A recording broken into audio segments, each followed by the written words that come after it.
هلو، أنا اسمي كريستي في جريد 11، طالبة في الدبلومة الأمريكية. رحت أكاديميات كتير واشتغلت مع مدرسين كتير في مجال الدبلومة الأمريكية، بس ما لقيتش أحسن من نوفيرا أكاديمي. منهج واضح، امتحانات، متابعة دورية، سيشنز أونلاين أند أوفلاين. لو عايز تضمن سكور عالي خليك مع نوفيرا أكاديمي. أنا يوسف حسام، طالب في الدبلومة الأمريكية.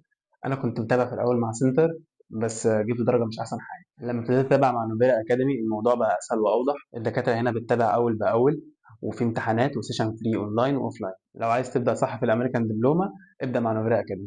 أنا أحمد أشرف في جريد 11، طالب في الدبلومة الأمريكية.